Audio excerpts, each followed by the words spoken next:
There are stories that begin not with a bang, but with a sound in the dark. A quiet neighborhood. Old street lights, the kind of street where not much ever happens, where people come home tired, close their doors, and let the night belong to itself. But on one ordinary street, in one ordinary town, something had been happening every single night, and almost everyone had chosen not to notice. A dog appeared, always at the same hour, always at the same wall.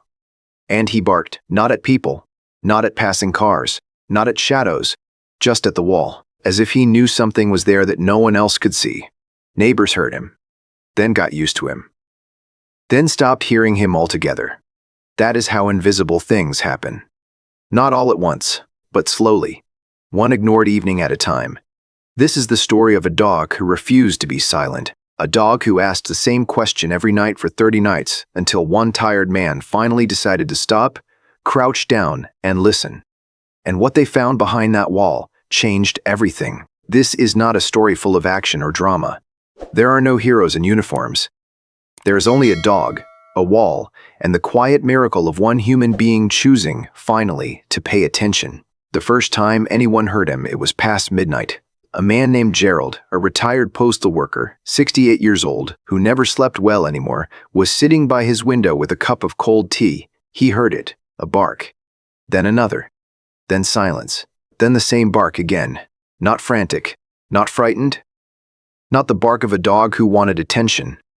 Steady, purposeful, directed. He looked out the window, down the block, under the pale yellow glow of the streetlight. There was a dog.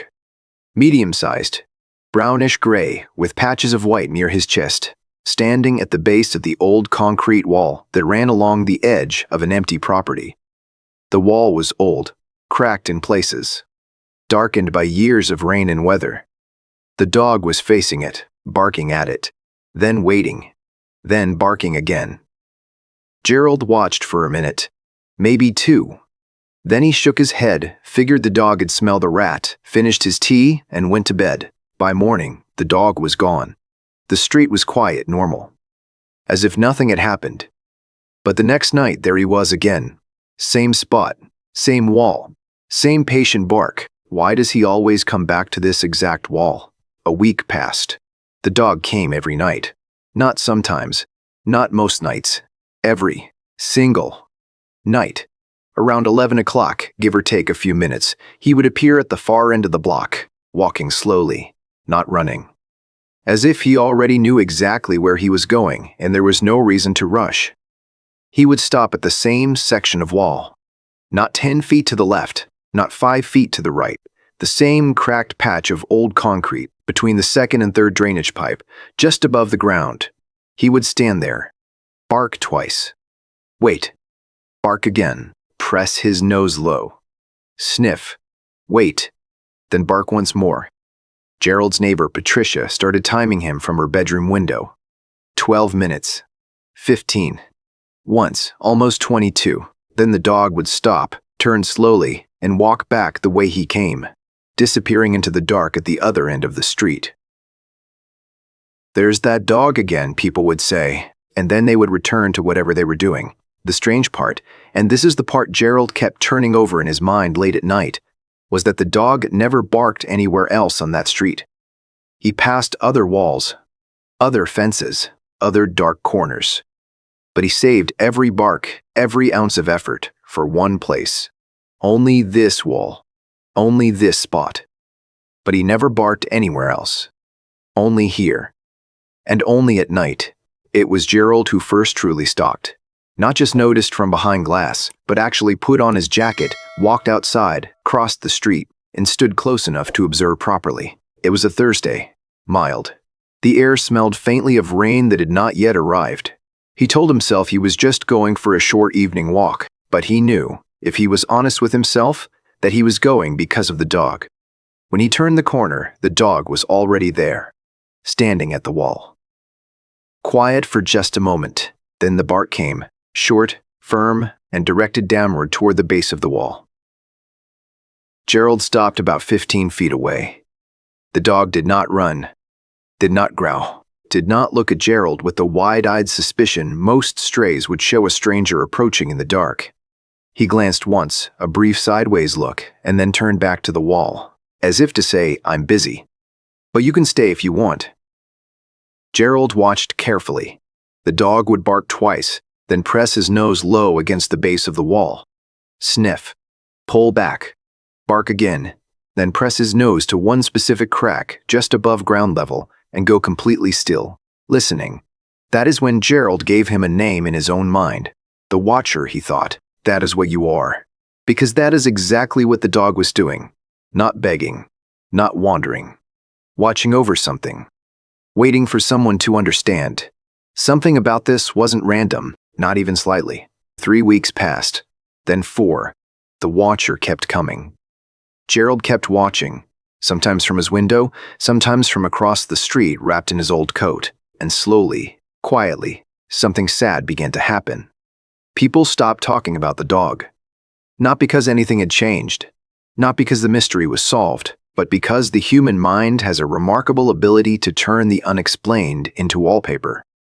What is strange today becomes background noise by next week, and what becomes background noise eventually disappears, even while it is still happening right in front of you. The neighbors moved on. The Watcher became just another part of the street, like the flickering lamppost, like the cracked pavement near the corner. Only Gerald still watched. And what he saw during those weeks was this.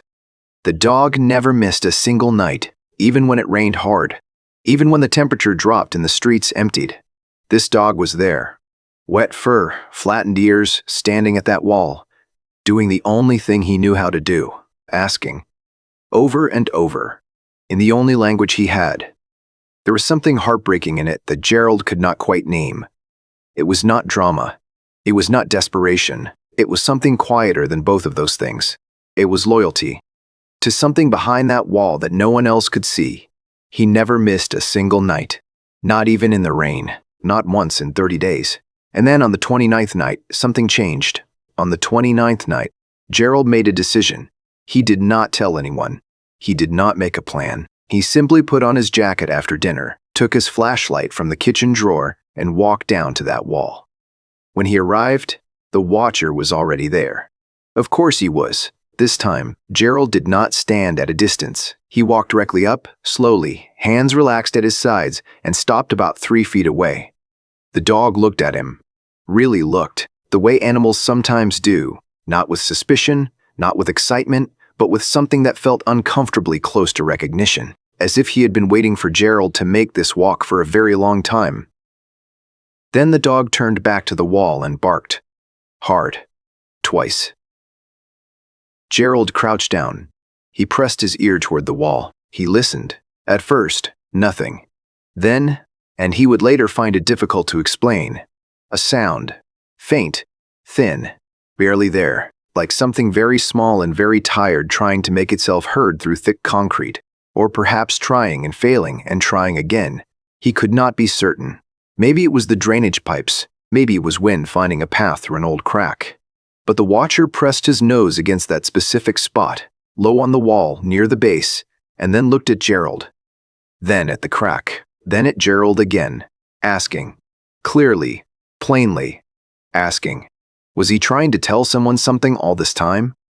Was that what 30 nights of barking had been about? The next morning, Gerald knocked on Patricia's door. He explained what he had heard, or thought he had heard. He described the dog's behavior carefully. The specific spot, the way the dog pressed his nose to the crack and then looked back. The way he had been doing this for 30 nights without stopping. Patricia listened with the careful patience of someone who has learned not to dismiss things too quickly. "I'll come tonight," she said simply. That evening, they both went, and they brought Patricia's son-in-law David, a younger man who worked in building maintenance and understood old structures. The Watcher was there when they arrived. Of course he was. David examined the wall professionally. He knocked on different sections with his knuckle, listening for hollow spaces the way experienced workers do. The concrete was old. Decades old. There were visible cracks near the base, running in patterns that suggested water damage and slow settling over many years. He pressed his palm flat against one particular section and paused. He knocked again, slower this time. "This section here," he said quietly. "It sounds different from the rest." The watcher, who had been sitting a few feet away watching everything with his amber eyes, suddenly stood up. He moved forward, pressed himself close to that exact section of wall, and gave one single sharp bark. Then he sat back down and waited. They all stood in the quiet night air for a moment. Nobody spoke. "We need to look behind this," David said. "Tomorrow, in daylight." Nobody slept particularly well that night. What was hiding behind that wall? What had this dog been trying to say all along? The next morning was a Saturday. David came back with a crowbar and a proper work light. Gerald and Patricia were already there. A few other neighbors had gathered on the sidewalk, drawn by some quiet collective sense that something was about to be understood. The watcher was there too. He was sitting, still, watching, quieter than any of them had ever seen him, as if he knew that today was different. As if he had been waiting for exactly this morning, David carefully worked at the section near the base of the wall. The concrete there was already crumbling. It didn't take much effort. A panel of old material shifted and came loose, revealing a narrow hollow space behind it, a gap between the outer concrete wall and an inner brick foundation. About 2 feet wide, 3 feet tall, dark inside, David lowered the work light into the space. And there they were, 2 puppies, maybe 3 weeks old, impossibly small, curled tightly together in the far corner of the hollow space, their eyes blinking slowly in the new light. Thin, shaking slightly, but alive. The crowd on the sidewalk went completely quiet. One of the puppies lifted its tiny head and made a sound. Barely a sound at all. More like the idea of a sound, small and searching and impossibly fragile. Someone behind Gerald said very softly, "Oh my God." Gerald felt his throat tighten in a way he had not expected. Not sadness exactly. Something larger than that, something that didn't have a clean name. He turned to look at the watcher. The dog was standing very still now, looking at the opening in the wall, at the puppies being slowly, carefully reached for. His amber eyes were calm. His breathing was steady. And then, just once, his tail moved. A single slow sweep, and he sat down, completely calm, for the first time since anyone on that street had ever seen him. Because the waiting was over. Someone had finally listened. David and Patricia gently lifted both puppies from the hollow. They were dehydrated but stable, weak but present. Breathing. Holding on. Someone called Marguerite, a woman who ran a small local animal rescue out of her home, and she arrived within the hour. She carried a transport box and moved with the calm efficiency of someone who has done this many times and still feels every moment of it. She examined the puppies quietly, wrapped them in warm towels, and nodded. "They'll be okay," she said. "They need fluids and warmth, but they'll be okay." Then she looked at the watcher, sitting a few feet away, watching everything with those steady amber eyes. "Is he the father?" she asked. "We don't know," Gerald said. "He's been astray on this block for months. We don't know where he came from or how he knew they were in there." Marguerite looked at the dog for a long, quiet moment. "He probably heard them," she said softly. "Puppies that young, they make sounds we can barely detect. But a dog can hear things we can't even imagine." She paused. "He knew, and he came back every night because he wasn't going to stop until someone listened." She looked at Gerald. "You listened," she said. Gerald didn't say anything. He just nodded once and looked at his shoes. The puppies recovered well. Within a few weeks they were healthy, small but strong, full of the clumsy curiosity that belongs only to very young animals who have no idea how close things came. They found foster care through Marguerite's rescue, and from there, in time, found homes. The watcher was caught gently by animal services a week later. He was examined, treated for a few small things, some wear on his paws, mild malnutrition, an old injury near his left ear that had long since healed on its own, and placed with a foster family to begin the slow process of learning what it meant to be safe. His foster mother was a woman named Ruth. Ruth was in her early 50s. She had lost her own dog the previous year, a gentle old golden retriever named Biscuit, and she had spent the months since in the particular kind of quiet grief that only dog owners understand. She had told Marguerite she was not sure she was ready for another dog yet, but she had said yes to fostering because fostering felt smaller than committing, less permanent, less risky. The first evening, Ruth brought the watcher home. She set down a soft blanket in the corner of the living room and put a bowl of water nearby. She sat in her armchair and watched him from across the room. He stood in the center of the floor for a long moment, looking at the blanket, looking at Ruth. Window, taking it all in slowly, the way a creature does when it has learned that new places do not always mean safety. Then he walked to the blanket, circled it once, lay down, and let out one long, slow breath. Ruth sat very still. She did not move toward him. She just stayed in her chair, in the quiet of the room, and let him be. Let him feel the stillness. Let him understand, in his own time, that there was no reason to get up again tonight. After a while, he lifted his head and looked at her. She looked back. "Hello, Chester," she said. She had named him that morning, before she even picked him up, without knowing exactly why. Chester put his head back down on the blanket. He was home. He simply knew it, the way animals sometimes know things before they can be proven. Ruth never did return him to the rescue. She stopped calling it fostering after about 2 weeks and simply started calling it what it was. Chester followed her from room to room, not anxiously, not with the nervous energy of a dog afraid of being left behind, but steadily and quietly, the way a loyal animal moves when it has decided to trust someone completely and simply wants to stay near them. He slept on his blanket. He ate slowly at first, the habit of a dog who had learned that meals were not guaranteed, and then gradually, over time, began to eat with something closer to peace, as if he was slowly allowing himself to believe that the bowl would be there tomorrow too. He did not bark at walls. Ruth would sometimes sit with him on the back porch in the late afternoon, his warm weight leaning gently against her legs, both of them watching the light change in the garden. And she would think about what a strange thing trust is, how long it takes to build, how quietly it arrives when it finally does. Gerald visited once, about a month after the rescue. He sat in Ruth's kitchen and had a cup of tea, a warm one this time, while Chester lay in a patch of afternoon sunlight near the back door, relaxed, eyes half closed. Gerald watched him for a while and didn't say very much. On his way out, he paused at the door and looked back at Chester one last time. 30 nights, he said quietly, to no one in particular, just to himself. Or maybe to Chester. He waited 30 nights. He shook his head slowly and smiled. There was something worth holding on to in all of this, not the drama of the rescue, because there was no drama really, just a dog, a wall, and a retired man who finally decided one night to cross the street instead of watching from a window. What is worth holding on to is this. The watcher knew something was wrong. He could not explain it. He could not write it down or make a phone call or knock on a door. He had only one thing. The ability to return every night to the same spot and ask the same question and refuse to stop asking. And eventually, not quickly, not dramatically, but eventually, someone listened. Some things are not chosen quickly.